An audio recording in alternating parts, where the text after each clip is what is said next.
की। तो प्लीज़ साथियों आपसे रिक्वेस्ट है, वीडियो को ज़्यादा से ज़्यादा शेयर कीजिए तथा चैनल पर नए हो तो चैनल को सब्सक्राइब कीजिएगा। साथियों देखते हैं 1 नंबर प्रश्न को।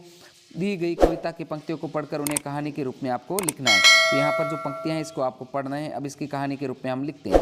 तो एक दिन मैं घमंड से भरा अपनी छत के मुंडेर पर खड़ा था, तब अचानक हवा के साथ एक तिनका मेरी आंख में गिर गया, जिससे मैं परेशान हो गया। मेरी आंख लाल हो गई।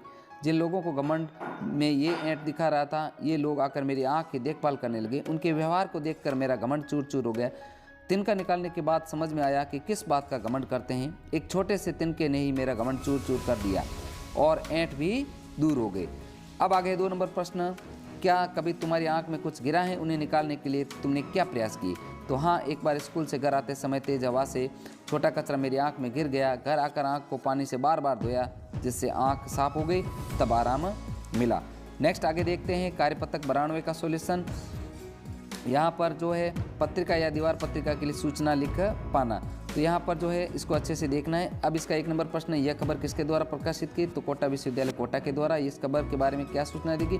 तो पुस्तक मेले के बारे में सूचना दी गई। आगे आप भी स्कूल में आयोजित होने वाले शिक्षक जो दिवस उत्सव की सूचना तैयार कीजिए। तो यहाँ पर जो है एक सूचना तैयार की गई, इसको देखी गई। तो यहाँ पर स्कूल का नाम लिखना है, यहाँ पर जयपुर राजस्थान सरकार, यहाँ पर क्रमांक देखना है राव प्रावी 2023-10 और इसी प्रकार यहाँ पर 10-10-2023 तारीख आएगी और शिक्षक उत्सव सूचना। तो सभी को सूचित किया जा सकता है कि दिनांक 10 जो है 10-10-23 को स्थानीय विद्यालय में शिक्षक दिवस उत्सव धूमधाम से मनाया जाएगा, जिसमें विभिन्न प्रतियोगिताएं, भाषा कार्यक्रम आयोजित किए जाएंगे। जो प्रतिभागी भाग लेना चाहते हैं अपना पंजीकरण प्रभारी के पास अवश्य करवा लें। इस कार्यक्रम में आप सभी सादर आमंत्रित हैं। धन्यवाद। और प्रधान अध्यापक राव प्रावी उदयपुर। अब आगे कार्यपत्रक 93 का सॉल्यूशन जो है कविता को पढ़ करके प्रश्नों के उत्तर देने हैं। तो 1 नंबर प्रश्न है जो कविता के अनुसार मिलावट का घी खाकर हमने क्या सीखा है? तो कविता के अनुसार मिलावट का घी खाकर हमने बात बात पर क्रोध होना और बात बात पर लड़ाई करना सीखा है। 2 नंबर है आपके अनुसार इस कविता का शीर्षक शुद्धता का महत्व।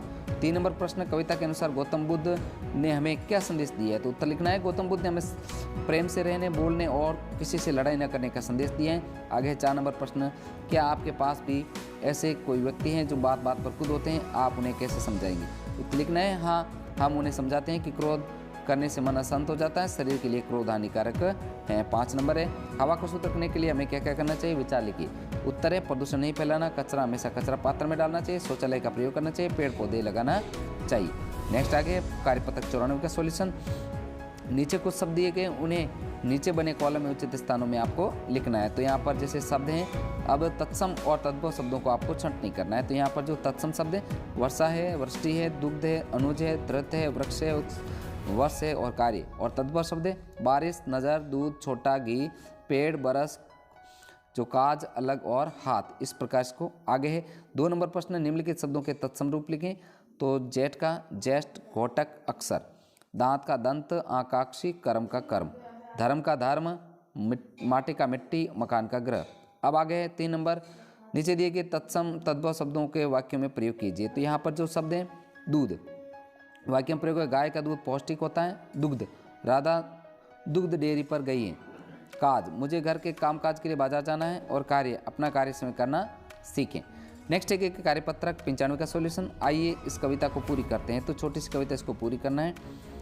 तो इसके आगे होगा, मक्खियाँ सभी लगी हैं उड़ने, बच्चे एक एक कर लगे गिरने, खा न पाए वो आम, पेड़ से गिरी नीचे धड़ाम, कहाँ से भाग रहे थे घर, दौड़ रहे थे झटपट घर। आगे आया गड्ढा नहीं खा पाए, यहाँ पर आया गड्ढा गिरे धड़ाम, नहीं खा पाए कच्चे आम, घर पहुँच किया विश्राम, तब जाकर मन को आया आराम। इस प्रकार इसको पूर्ण करना है। आगे आकलन 17 का सॉल्यूशन। चिड़िया का बहुवचन होगा चिड़िया, तेज विलोम शब्द का होगा धीमा, नदी को सरिता, पानी पानी होना, मुहावरे का अर्थ आँखें न मिलाना। अब आगे जो है ये कविता में दी गई 2 पंक्तियों को अपने वाक्य में बनाकर लिखना है। तो कितना सुंदर है बगीचा, कितनी हरी घास है, कितना सुंदर है मौसम, कितना सुंदर शाम है। आगे 6 नंबर, कविता के मूल भाव को अपने शब्दों में लिखना है। तो कविता की पंक्तियों के माध्यम से छोटे और बड़े के अंतर को समझ पाना। नेक्स्ट है 7 नंबर, कविता आगे बढ़ाकर 2 पंक्तियाँ लिखी। कितना छोटा है चूहा, शेरनी कितनी बड़ी, कितनी छोटी है सुई, कितनी बड़ी है घड़ी। अब आगे 8 नंबर, बाल कवि सम्मेलन को आयोजन के लिए सूचना पट के एक सूचना तैयार करनी है। तो यहाँ पर जो है आपको सूचना पट तैयार करनी है कवि सम्मेलन हेतु। तो स्कूल का नाम लिखना है, फिर क्रमांक लिखना है और दिनांक लिखना है और बाल कवि सम्मेलन।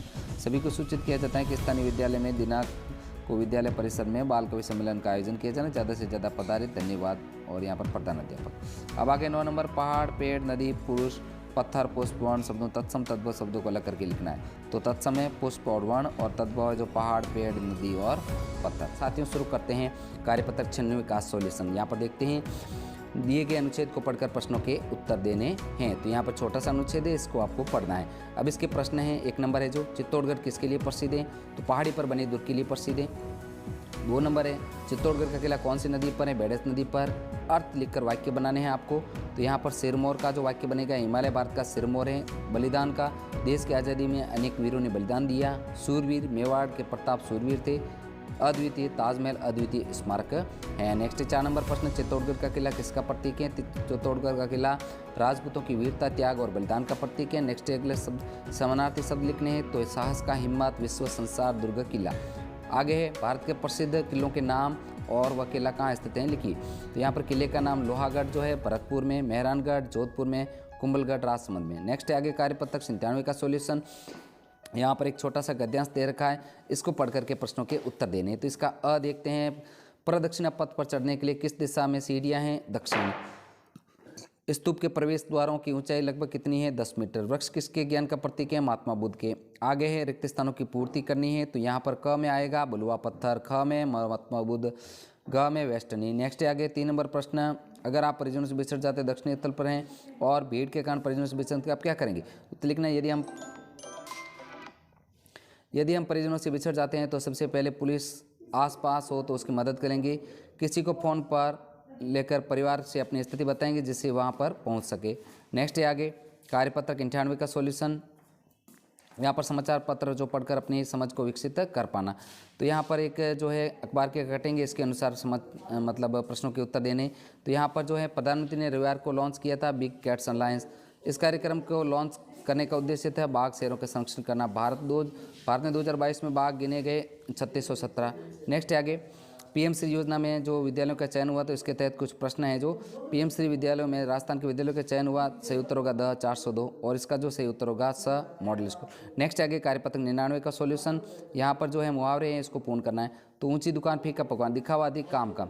यहाँ पर आएगा बुरी तरह से हार जाना, डर जाना, अकड़ दिखाना, बलशाली की जीत होना और अवसरवादी। नेक्स्ट आगे मुहावरे और वाक्य में प्रयोग करने हैं। तो यहाँ पर आंख दिखाना, पिता ने पुत्र को आंख दिखाई। कान पर जूं न रेंगना, मोहन के कान पर जूं नहीं रेंगती। कान खड़े होना, पिताजी को देखकर मेरे कान खड़े हो गए। हाथ पैर फूलना, शेर को देखकर श्याम के हाथ पैर फूल गए। और हाथ लगना, आज मेरे हाथ सोने की चैन लग गई। नेक्स्ट आगे कार्यपत्रक 100 का सॉल्यूशन। यहाँ पर एक प्रश्न का है, आपके द्वारा पढ़ी कहानी के किसी एक पात्र के बारे में लिखी। तो लाख की चूड़ियाँ कहानी में बद्दू काका एक पात्र है। लाख की चूड़ी बनाता है, एकदम सरल स्वभाव का धनी है, लेकिन जब शादी पर सुहाग की चूड़ी लेने कोई आता है तो वो अपनी जिद पर अड़ा जाता है। इसका नेक्स्ट 2 नंबर प्रश्न का उत्तर देखते हैं।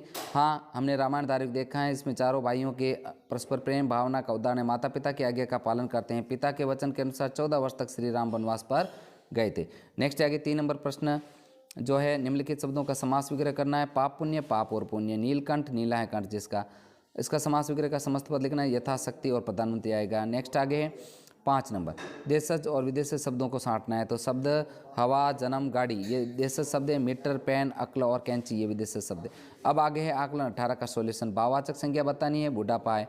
इसके अंदर स्त्रीलिंग शब्दों का समूह, चक्री, मकड़ी, टोकरी। नेक्स्ट है पर्यायवाची बादल के जो मेघ और घन, पानी, जल, नीर। नेक्स्ट आगे बबली बहुत देर से खड़ी हैं, बबली बहुत देर से बैठी हैं। मनीष शीघ्र सो जाता है, श्वेता पहाड़ से उतरती हैं। नेक्स्ट आगे नव्या के दादाजी दुकान से आ गए। अब उपसर्ग लगाकर जो है नए शब्द बनाना है। अनमोल, अनजान, कुपुत्र, कुमार्ग, अवगुण, अवगत, विज्ञान और विजय।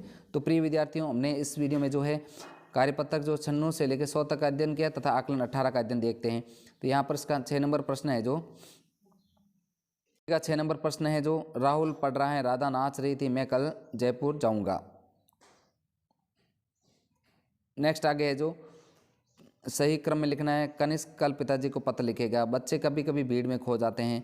आगे है कच्चे खिलौने पाकर वो खुश हो जाते हैं। अब आगे है जो इसका उपयुक्त गद्यांश का शीर्षक बताना है, पेड़ पौधे का जीवन चक्र। 2 नंबर है मिट्टी के कबों के 1 नंबर राइट है। यहाँ पर जो गद्यांश का भाव है कि समय अनुसार आलस्य त्याग कर निरंतर कार्य करते रहना चाहिए।